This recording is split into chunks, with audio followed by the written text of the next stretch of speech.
திருநீரில் மறந்திருக்கு தெரியுமா?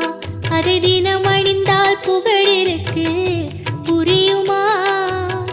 கந்தன் திருநீரில் மறந்திருக்கு தெரியுமா? அதை தினம் அணிந்தால் புகழிருக்கு புரியுமா? கந்தன் திருநீரில் மறந்திருக்கு தெரியுமா? நெற்றிக் கண்ணில் பிறந்தவர்